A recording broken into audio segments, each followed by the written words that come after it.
Aurora Dellisto never imagined that her quiet suburban home, the place she spent 40 years turning into a sanctuary of warmth, would one day feel unsafe, not because of strangers, not because of criminals, but because of someone she once cradled in her arms. It began on a mild autumn afternoon, the kind of afternoon where dust sparkles in the sunlight and everything feels calm, familiar, harmless. Aurora was folding laundry in the hallway, humming softly, a habit she'd kept since her son, Liam, was a toddler. Her 8-year-old grandson, Ryan, was in the living room drawing. Liam was supposed to pick him up soon. He was always late these days, always distracted, always somewhere else. Aurora heard the front door open. Liam's voice followed, but something in his tone was wrong. It wasn't tired. It wasn't rushed. It was sharp, low, tense, controlled. Aurora froze. Her instinct, that instinct only mothers possess, whispered, "Something is terribly wrong." She stepped closer to the living room. She wasn't trying to spy. She just wanted to greet her son. But then she heard Liam say words that made her stop mid-step. "Ryan, come here now." Not gentle, not fatherly, authoritative, cold. A chill crept up Aurora's spine. She moved behind the curtain, only enough to see without being seen, and the sight that met her eyes fractured her world. Liam stood in the center of the room, back rigid, eyes sharp as knives. In his hand, a folded wad of cash. Ryan, small, nervous, frightened, stared at the floor. Aurora's heart thudded painfully. "Here," Liam said, forcing the money into the child's trembling hands. "This is for keeping your mouth shut." Ryan flinched. Aurora's breath caught in her throat. "Dad, I don't." "I said keep quiet," Liam hissed. "If Grandma finds out the truth, we're both done. Understand?" The child nodded, eyes filled not with confusion, but with terror. Aurora pressed a hand to her chest. Her fingertips went numb. Her knees weakened. Her son, her only son, was bribing her grandson to hide something. Something dark, something dangerous, something that required an 8-year-old to lie. "Good," Liam whispered. "And remember, you didn't see anything. You didn't hear anything. You don't know anything." Ryan swallowed hard, clutching the money as if it burned his skin. Aurora felt her pulse hammering in her ears. Her throat tightened. She wanted to burst into the room, grab Ryan, shield him. But she couldn't move. She wasn't ready. She was witnessing a truth she never imagined possible. The boy she raised with sleepless nights and double shifts, the man she'd helped through every mistake, had become a stranger, and Aurora had no idea yet just how deep his betrayal went. But she was about to find out, and nothing, not love, not history, not blood, would ever protect Liam from the consequences again. Aurora Dellisto didn't sleep that night. She lay awake in the quiet darkness of her bedroom, staring at the faint outlines of the family photos on her wall. Years of memories now tainted by the image she had witnessed behind the curtain. Her heart kept repeating the same question. Where did I lose him? Her son Liam once smiled easily. He used to run to her when she came home from work, arms outstretched, smelling faintly of crayons and sunshine. He used to be hers. Now he felt like someone else entirely. And Aurora couldn't escape the sense that everything she believed about motherhood, sacrifice, and love was about to be tested. Aurora was not born into comfort. Her childhood home was small, noisy, and cluttered, filled with hand-me-down clothes and the constant struggle of a family that never managed to get ahead. She learned early that survival didn't come from luck. It came from resilience. At 16, she took her first job cleaning offices at night. At 18, she added a second job bussing tables. By 20, she was working harder than most people twice her age. And then Liam was born. She remembered that moment vividly. The way he cried, a fierce, demanding cry, as if he knew the world wouldn't be gentle, and he refused to be small in it. She held him and whispered, I will give you everything, even if it costs me everything. And it did. Liam's father had been charming, the kind of charming that makes you ignore every warning sign until it's too late. When Aurora found out she was pregnant, he promised forever. When Liam turned 2, he disappeared without a goodbye. Everyone told her to chase child support, to sue, to force him to take responsibility. But Aurora didn't. She didn't want her son to grow up watching 2 adults fight over money.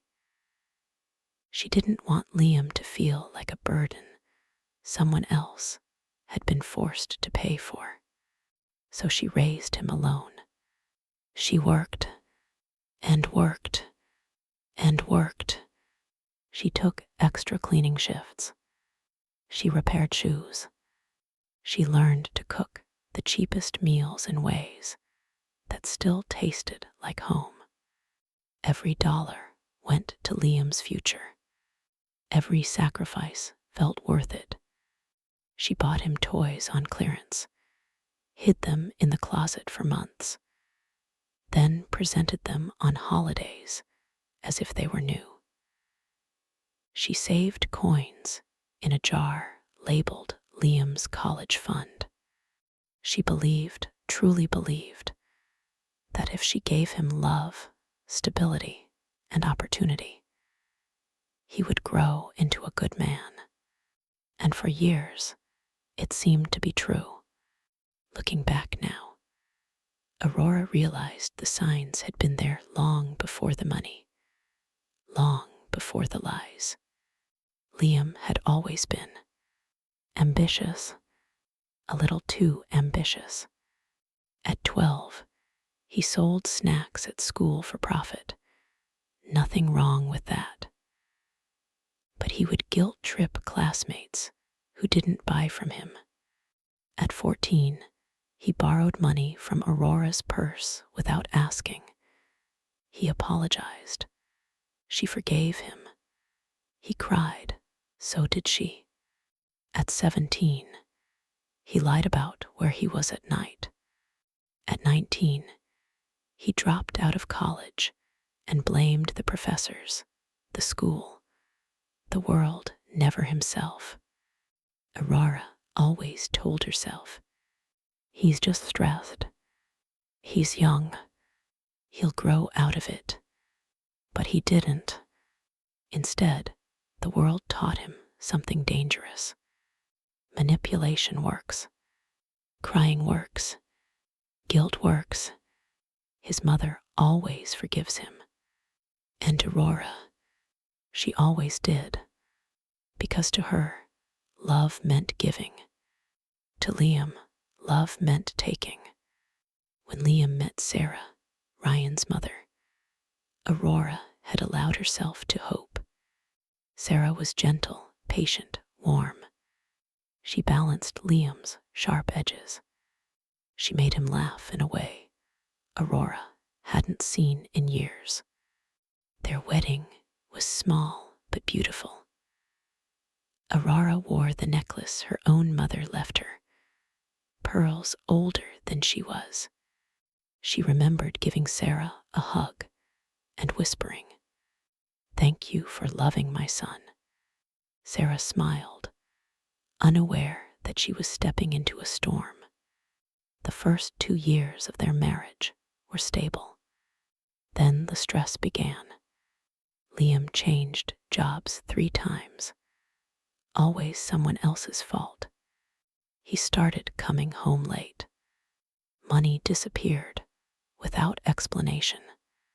Aurora began noticing Sarah's tired eyes and forced smiles. Still, she believed her son would find his way.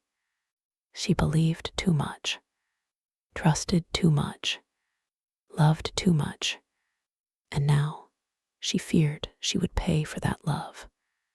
Aurora turned to look at the photo beside her bed. A picture of Ryan at age 5, holding her hand at the beach, smiling brightly, unaware of the world's cruelty. What had Liam forced him into? What secret was a child carrying for him? She replayed the scene over and over. Liam's whisper, the money, the fear, Ryan's trembling fingers. What was happening, and how long had it been happening? Aurora's heart tightened as she remembered something else. Small things she had overlooked. Missing money from her cookie jar. Important documents slightly moved. A drawer left open. A strange tension in Ryan's voice. Liam's eyes always darting around the house. And then something she hadn't connected until now. 3 weeks ago, she found her bedroom door open.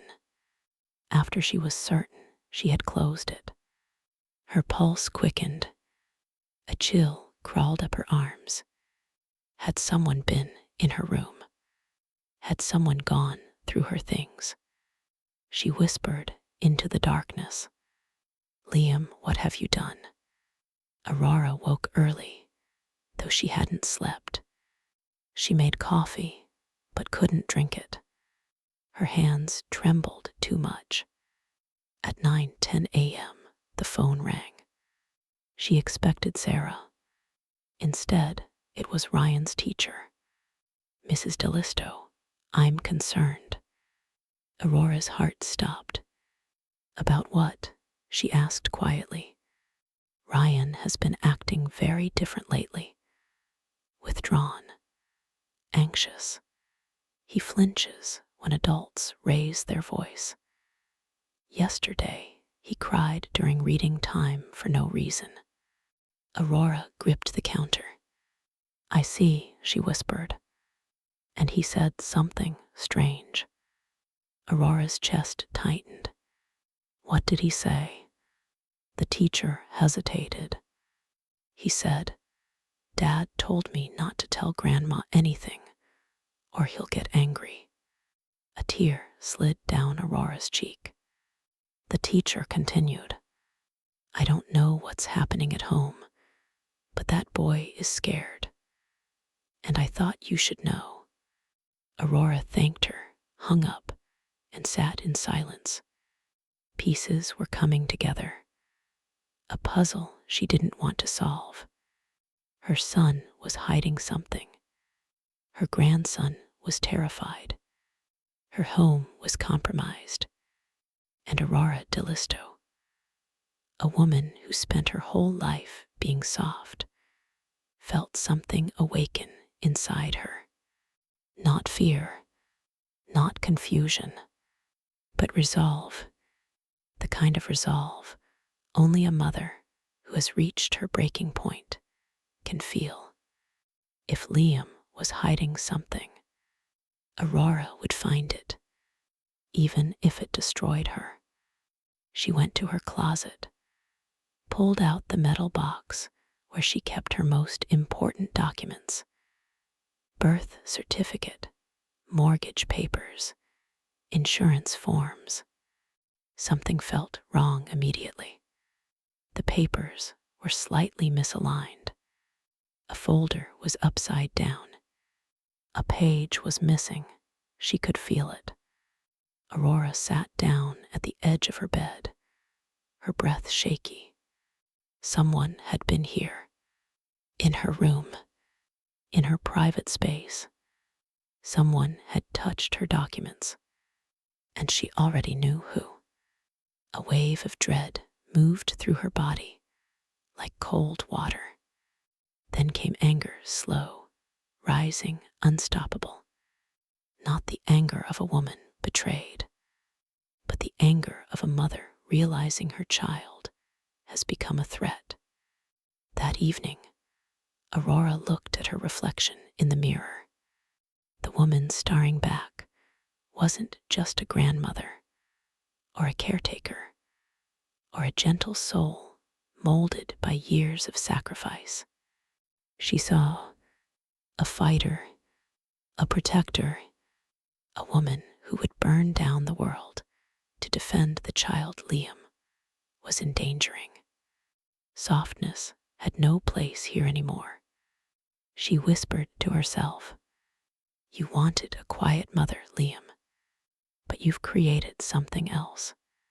Her eyes hardened. She would uncover the truth, whatever it cost.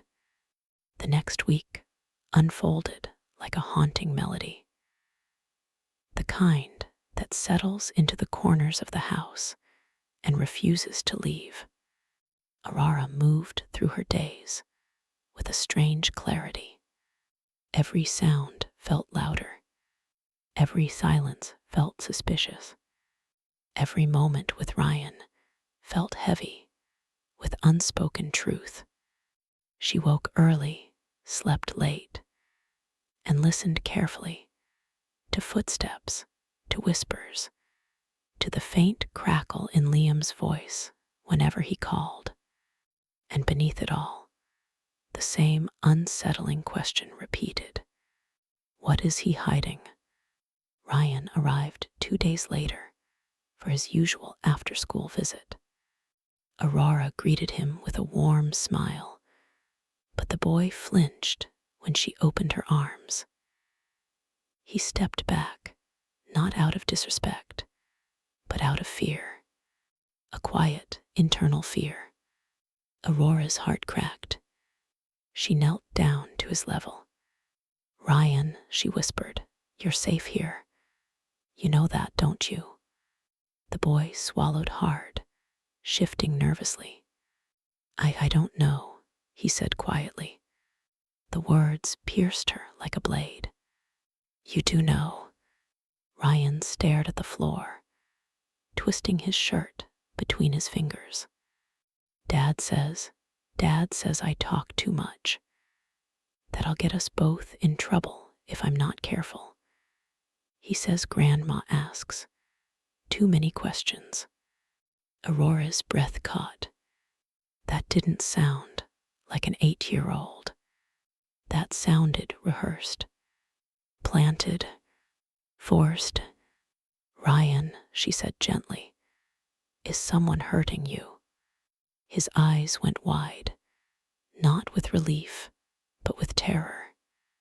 "No," he cried. "Dad said I can't say things like that." Aurora placed a hand on his trembling shoulder. "You can say anything to me," she whispered. "Anything. I will always protect you." But Ryan didn't answer. His silence was a cage Liam had built around him. That night, after Ryan left, Aurora went to her desk drawer, the one where she kept her bank statements. She had a habit of organizing everything by month. It soothed her anxiety, but when she opened the drawer, the top envelope was missing, the December statement. Her heart dropped.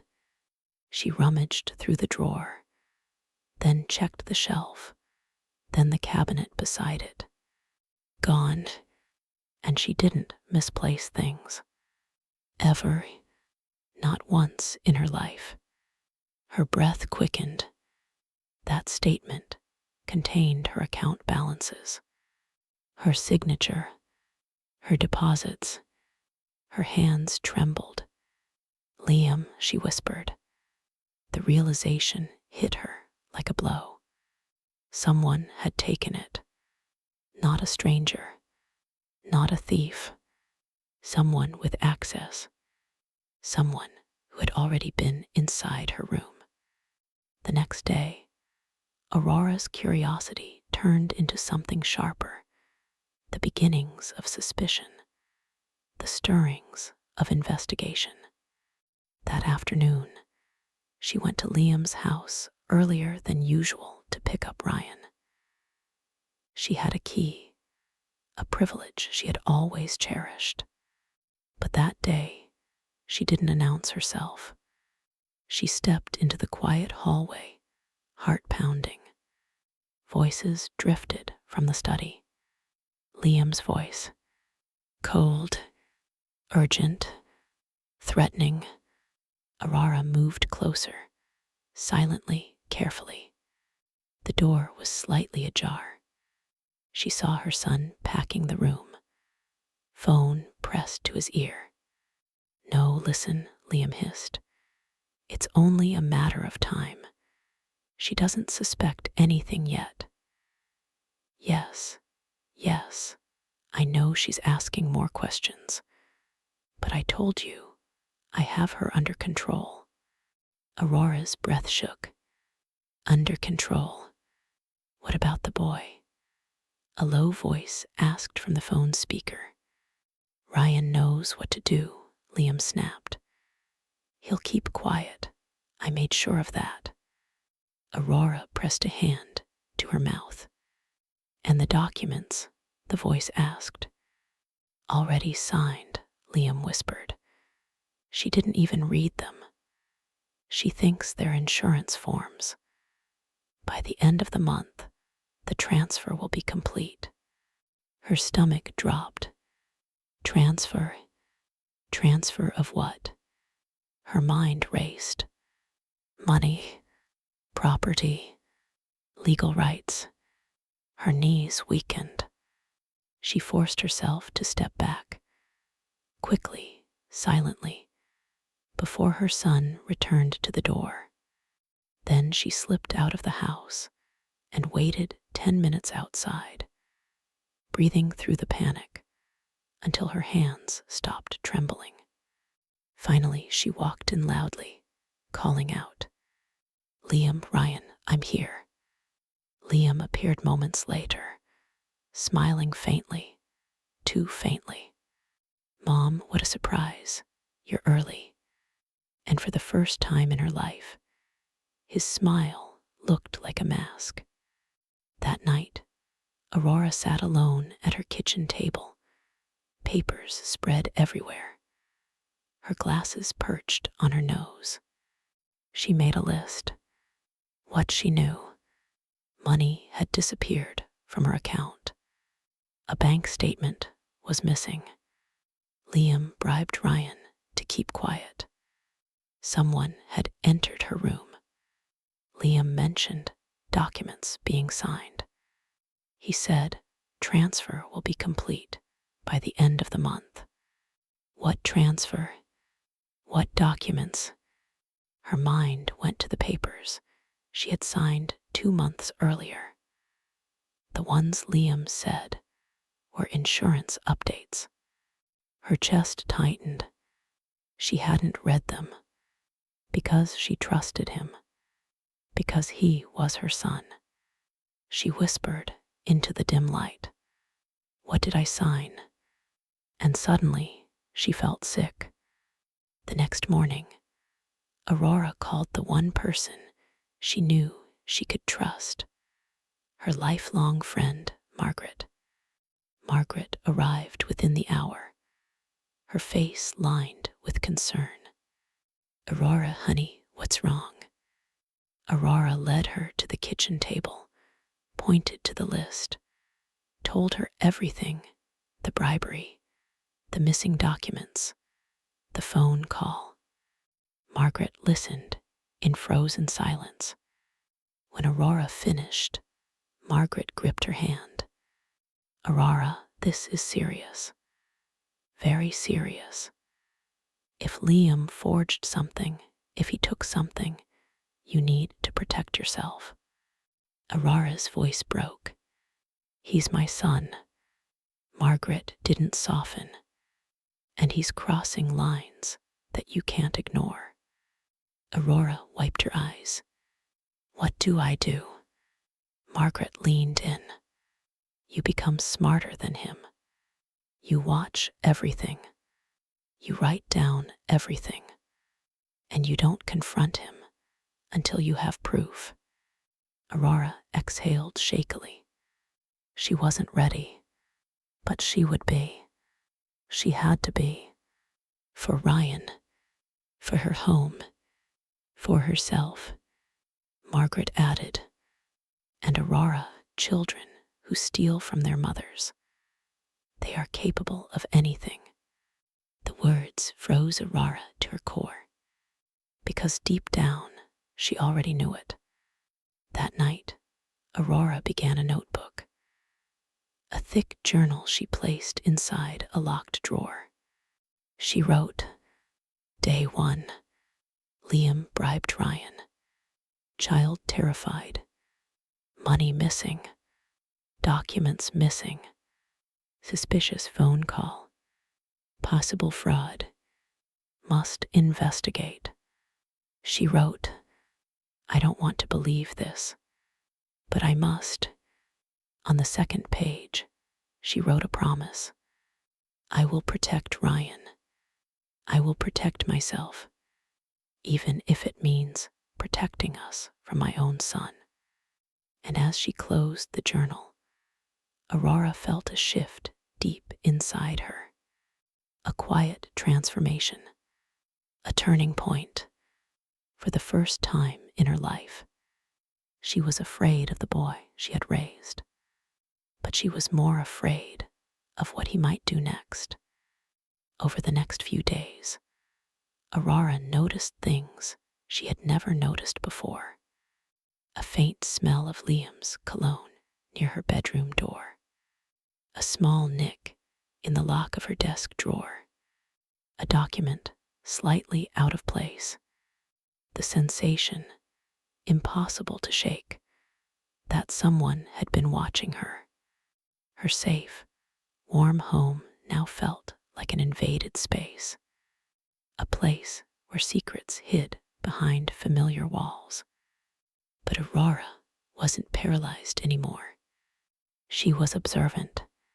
She was ready, and she was bracing for the truth, whatever it may be, because Liam was hiding something much bigger, something dark enough to make a child tremble, something urgent enough to require forged signatures, something dangerous enough to complete by the end of the month.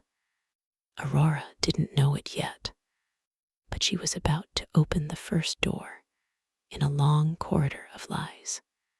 And once opened, there would be no closing it. Aurora Dellisto had always believed that houses could hold memories, but she never imagined her house could hold secrets, dark ones, ones she didn't remember inviting inside. Over the next few days, her home, once warm, familiar, safe, began to feel like a living thing. watching her, warning her, begging her to notice what she had ignored for far too long. It began with something small, something so tiny that many people would have dismissed it as a mistake or forgetfulness. But Aurora wasn't forgetful. Her mind was sharp, painfully sharp, especially now. One morning, she walked into her bedroom and found her alarm clock set to 3:00 a.m. She never set alarms. She hadn't used one in years. Her stomach tightened. 3:00 a.m. The hour people came and went unnoticed. The hour someone might slip through shadows. The hour truth could hide. She reset it to the correct time, but the hairs on her arms stood on end. Who touched it? And why? Next came the cookie jar. A silly thing, a ceramic jar shaped like a smiling apple, sitting untouched on her kitchen counter for years. It was her makeshift savings jar, holding extra bills for emergencies. She opened it out of habit one morning. Her breath hitched. It was lighter, much lighter. She emptied the jar onto the counter, spreading out the bills, counting once, twice, 3 times. $200 gone, disappeared, vanished. Aurora's throat grew tight. She sat down in a chair and whispered, "He would," but she already knew Liam would. That one shattered her denial. Aurora always closed her drawers.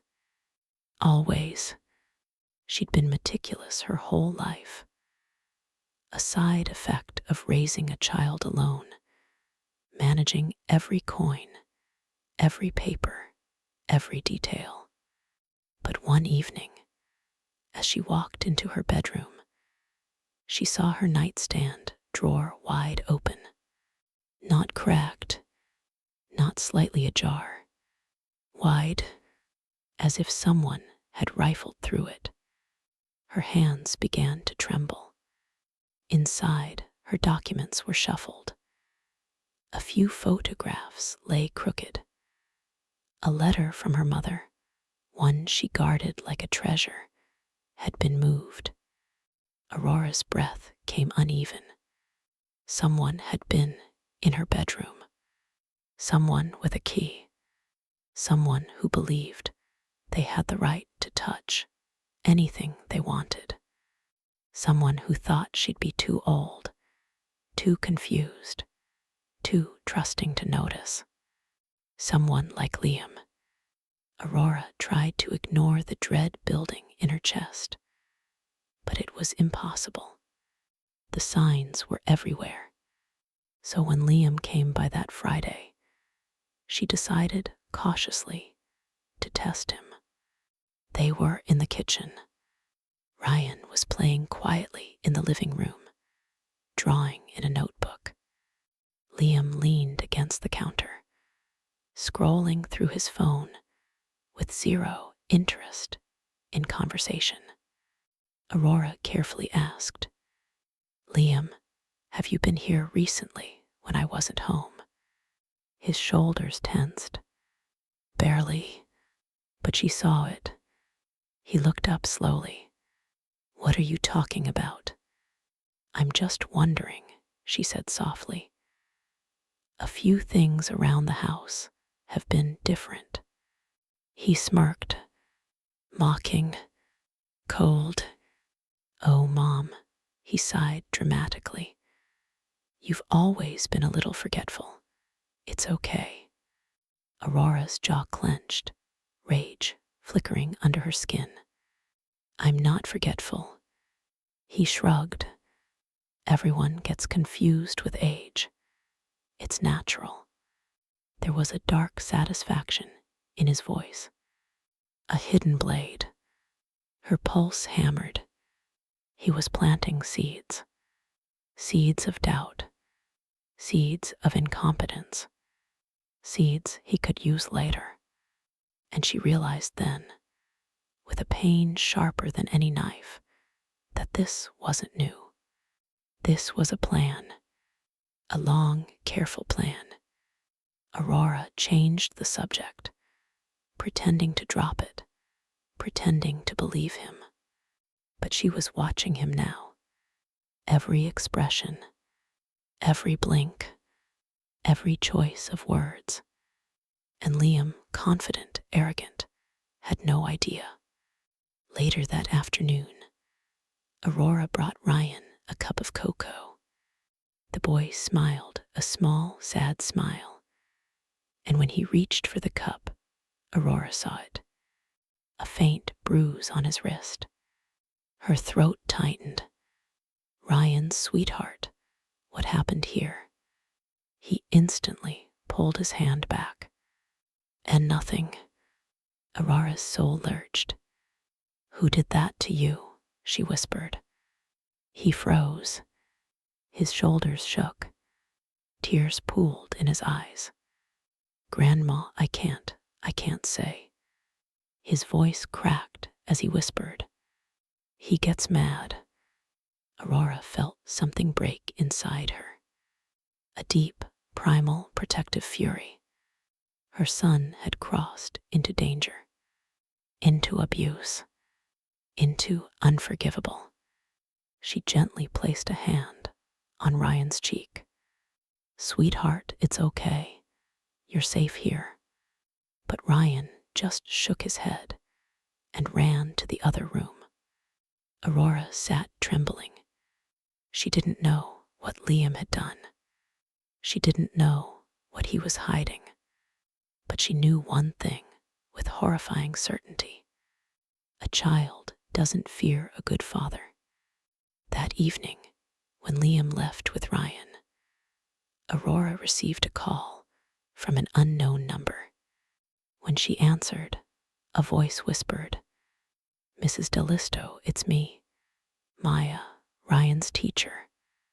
Aurora's pulse spiked. Oh, Maya, yes, hello. I shouldn't be calling, but I need to tell you something. Aurora gripped the phone tighter. Go on. It's about your grandson. Today he was sitting alone at recess, crying quietly. I tried talking to him, but he kept repeating, I can't talk. I can't talk. Aurora closed her eyes. I'm so sorry, she whispered. There's more, Maya said softly. He said, Dad said Grandma is getting sick in the head. That's why she forgets things. A cold flush ran down Aurora's spine. That line, that phrase, it was exactly what Liam hinted earlier. Maya continued, He's insisting that if he tells you anything, you'll be taken away. Aurora felt her heart twist. He's being manipulated, Maya said gently. Badly. Aurora thanked her, hung up, and sat in the kitchen, staring at the silent walls of her once safe home.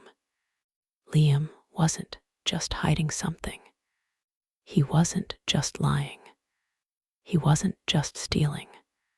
He was rewriting reality, turning her into an unstable old woman, turning Ryan into a terrified accomplice, turning himself into the hero of the story.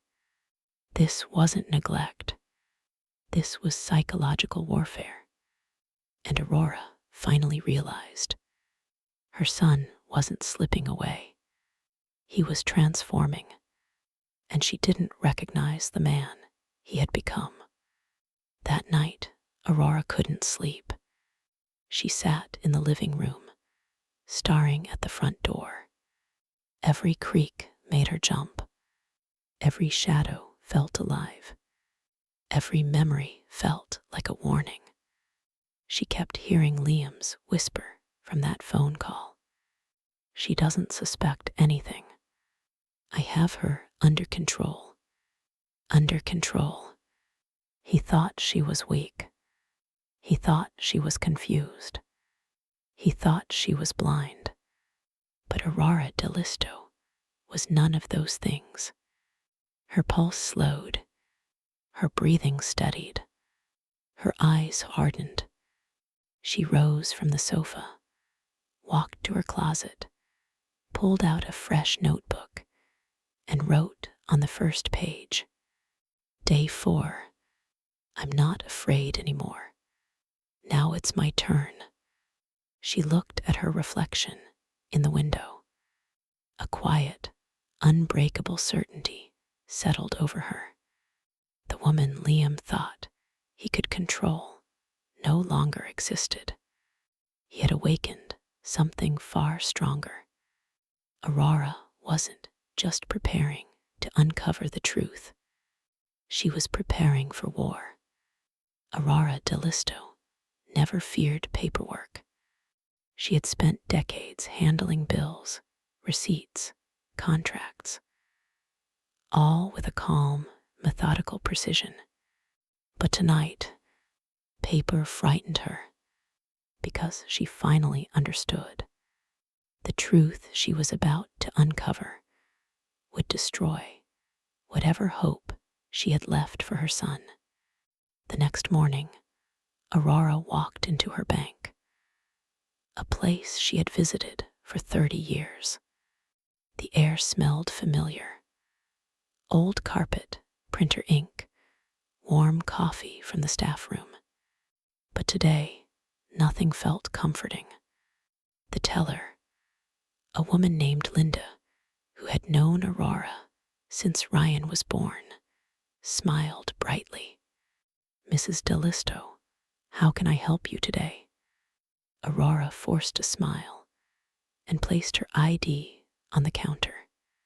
I need to see all activity in my savings account for the last 3 months. Linda blinked. Of course, just a moment. Aurora clasped her hands together, trying to stop the trembling. 3 minutes later, Linda returned with a stack of papers. Here you go, if you have any questions. But Aurora was already reading. Her eyes scanned the first page, then the second. Her stomach dropped. Her heart pounded. Her breath caught in her chest. Large withdrawals. $1,000. $2,000. $500. $1,500. Every single one, signed with her signature. But she had never withdrawn that money. Not once. She felt the blood drain from her face. Linda, Aurora whispered, her voice shaking. Are you sure this is my signature? Linda compared it to Aurora's ID. It's identical, Mrs. Dellisto. Aurora felt weak. Her knees wobbled. She grabbed the edge of the counter to steady herself. Is something wrong? Linda asked gently. Aurora shook her head slowly. No, I just need a moment. Linda leaned forward, lowering her voice. If someone is accessing your account without your permission, we can investigate. Aurora swallowed hard. Please, she whispered, start immediately. She walked out of the bank in a daze. Cars passed. Birds chirped. People laughed nearby. Everything felt distant. All she could think was, my own son forged my signature. Her hands shook violently.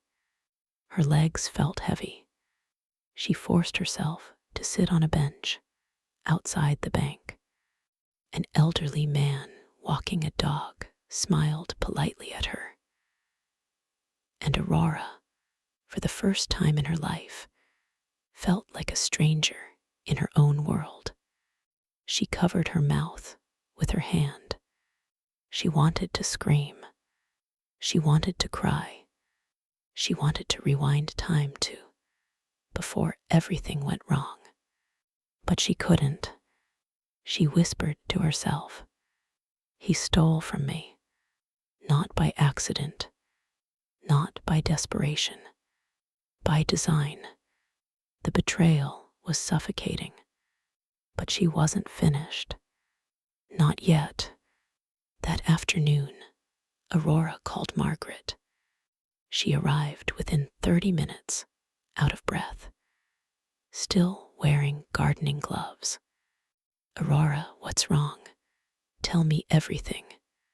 Aurora spread the bank papers across the kitchen table. Margaret gasped, "Oh my God, these aren't small amounts." "No," Aurora whispered, "they're not." Margaret scanned the signatures. "Aurora, these are forged." Aurora nodded. "I know." Margaret placed a hand on her shoulder. "We need to find out what else he's taken." Aurora's lips trembled. "I don't even know where to begin." Margaret squeezed her hand. "We start with the documents he asked you to sign." Aurora felt her heart stop. The insurance forms, the ones Liam had rushed her through, the ones he insisted were routine. She ran into her room, opened her drawer, grabbed the folder labeled insurance. The forms weren't there. The folder was empty. Aurora's breath hitched. "He took them." Margaret's face went pale. "Aurora, he stole the documents he made you sign. That means he didn't want you to see what they really were." Aurora sat heavily in a chair. "What did I sign?" That evening, Aurora stayed up late, packing her living room. The house felt suffocating. Every shadow felt alive. Every creak felt like a warning. And then the phone rang. She jumped. She didn't recognize the number. Her hands trembled as she answered. "Hello?" A male voice, calm, confident, sharp. "Is this Mrs. Dellisto?" Aurora felt her pulse spike. "Yes, who is this?" "This is David Harper from Metro Financial Holdings. I'm calling regarding the loan application submitted 2 months ago." Aurora froze. "Loan?" she whispered. "What loan?" He cleared his throat. "The $50,000 loan issued under your name." It felt like the air was sucked out of her lungs. I did not apply for a loan." David continued. "Yes, you did. Your signature is on the application." Aurora nearly dropped the phone. "My signature was forged." Silence. Then the man sighed sympathetically. "I'm so sorry. These cases do happen. We can open a fraud investigation, but it will require legal action." Aurora's vision blurred. Her head spun. "Please send me all documents," she whispered. He agreed. She hung up, and then she broke. She collapsed onto the sofa, shaking uncontrollably. Her son didn't just steal money. He didn't just manipulate a child. He didn't just enter her home behind her back. He took a loan in her name. He used her credit. He used her life. He was financially dismantling her. She sat in silence for a long time. The room was dim. The clock ticked slowly. The house seemed to hold its breath with her. Aurora whispered, "Liam, why?" She remembered holding his small hands as he learned to walk. She remembered kissing his forehead when he had nightmares. She remembered watching him graduate, proud tears running down her face. Now she was reading forged bank withdrawals, missing documents, and a loan she never took. Her son wasn't in trouble. Her son was the trouble, and he didn't intend to stop. Around midnight, she sat at her kitchen table, opened her notebook, and wrote, "Day 6. He forged my signature. He took my money.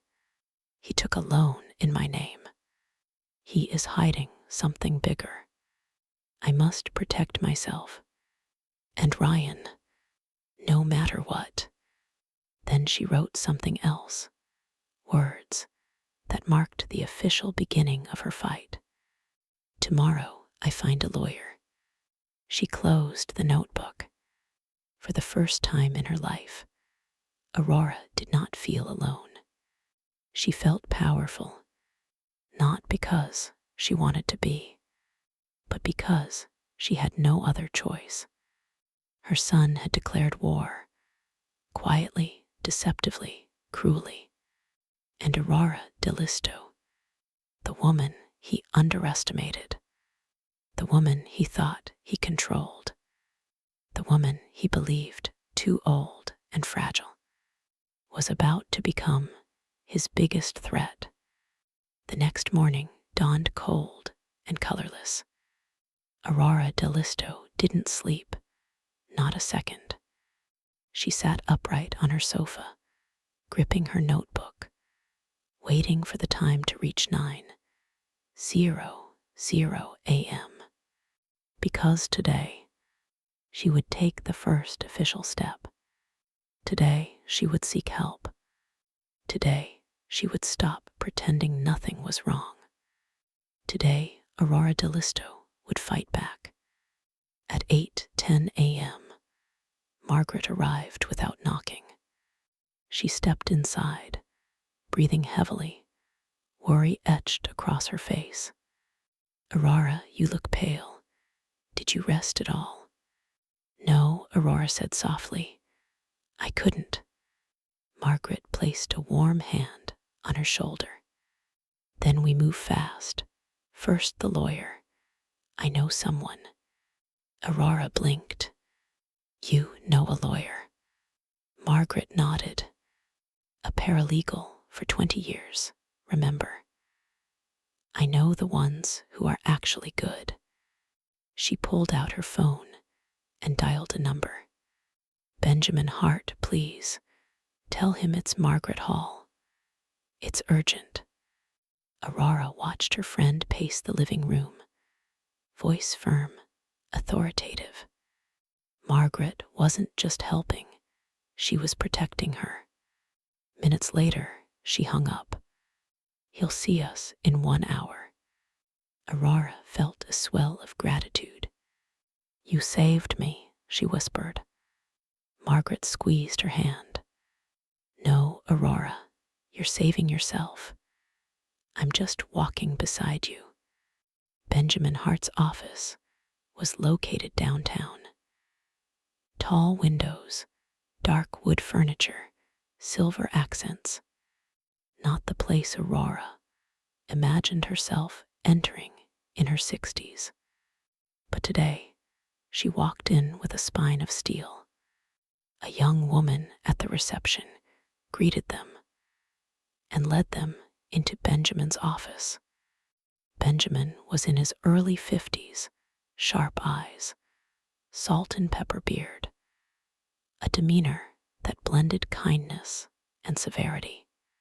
A man who had seen many tragedies, but still believed in justice. "Aurora," he said, standing to shake her hand, "I'm sorry we're meeting under such circumstances. Please sit and start from the beginning." Aurora inhaled deeply.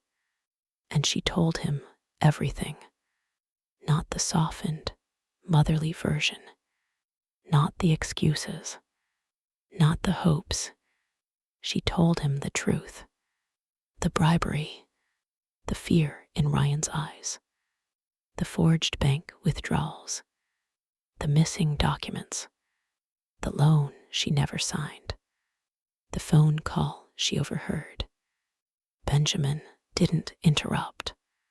He took notes, fast, precise notes, his expression growing darker with every detail. When she finished, he leaned back, fingers steepled beneath his chin. Aurora, your son is committing multiple serious crimes. Her throat tightened. Hearing it from someone else hurt more. Benjamin continued. Forgery, fraud, elder financial abuse, identity theft, coercion, possibly even domestic intimidation involving the child. Aurora swallowed hard. He's my son, she whispered. Benjamin nodded slowly. I understand. But he is treating you like a target, not a mother. Tears welled in her eyes. Margaret held her hand tightly. Benjamin, she said, her voice firm, we need a plan. Benjamin pulled out a folder and laid out the steps. 1. A full fraud investigation. We'll start with the bank. They need to launch an internal investigation and freeze any suspicious transactions. Aurora nodded weakly. 2. A document pull. I'll request copies of the supposed insurance forms and the $50,000 loan application. He looked at Aurora. When we get them, we'll compare the signatures. If there's forgery, and there is, we'll use it in court. 3. Record everything. Aurora, from this moment on, document every interaction with your son, every conversation, every threat, every inconsistency. Aurora shuddered. He'll get angry. Benjamin's voice was calm, controlled, and that anger will be evidence. 4. A controlled confrontation. At some point, you will confront him, but not now, not alone, and not without a hidden recorder. Aurora felt a chill. She never imagined she would record her own son. But Benjamin was right. 5. Establishing intent. We will need proof that he deceived you intentionally. Witnesses, timelines, bank statements, anything that shows this was planned. Margaret nodded. I'll help her. I'm with her every step. 6. Protect Ryan. Aurora, your grandson is at risk. Not physically, yet, but emotionally.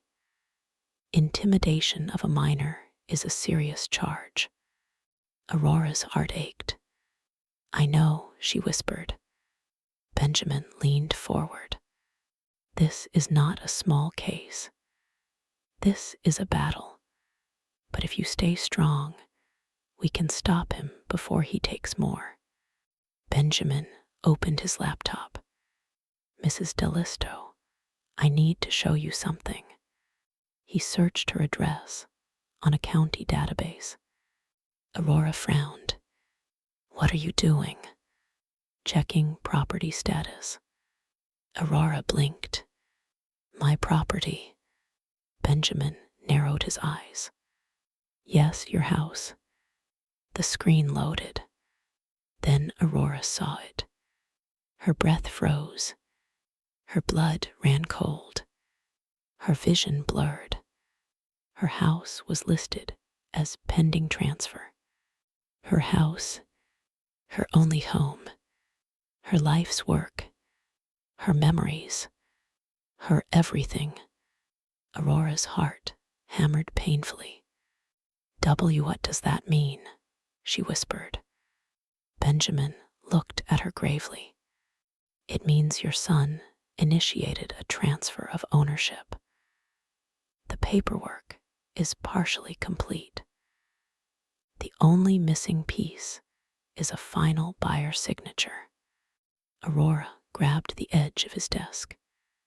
No, I didn't sign that. I didn't." Margaret rubbed Aurora's back. "Breathe, honey, breathe." Aurora fought tears. "He's taking my house." Benjamin nodded. "And likely the loan was part of financing the transfer." Aurora's voice cracked. "He wants me homeless." Benjamin corrected gently. "He wants your assets." Aurora shook her head repeatedly. "No, he's my son, he would." "But he would." "He had." Benjamin's voice softened. "Aurora, I've handled dozens of cases like this. Sons, daughters, nieces, nephews. It always hurts the most when it's family." He sighed. "But the law does not care about blood. The law cares about evidence." He slid a new folder toward her. "We will build a case. We will prove deception. We will stop the transfer. And we will protect you." Aurora wiped her tears. Her voice steadied. "What do you need from me?" Benjamin looked at her, really looked at her, and saw not a broken woman, but a fighter she didn't know she could be. "I need you to be brave," he said gently. Aurora inhaled slowly. She nodded. For herself, for Ryan, for everything Liam was trying to take. As Aurora and Margaret were leaving, the receptionist rushed toward them. "Mrs. Dellisto, a courier dropped this off for you. It's urgent." Aurora took the thick envelope, hands trembling. The return label read, "Metro Financial Holdings, Loan Department." Benjamin raised an eyebrow. That was fast. Aurora opened it slowly, breath shaky. Inside were the loan application, copies of forged signatures, a stamped approval document, a list of transactions made with the loan funds, security footage, stills of someone submitting the application. She flipped to the signature page. Her knees nearly buckled. Her signature perfectly forged. Her social security number. Her address. Her phone. Her identity. Stolen. Margaret gasped. Benjamin leaned closer. "This," he said firmly, "is evidence." Aurora clutched the papers to her chest. She whispered, voice trembling but fierce, "I'm going to fight him." Benjamin nodded. "And win."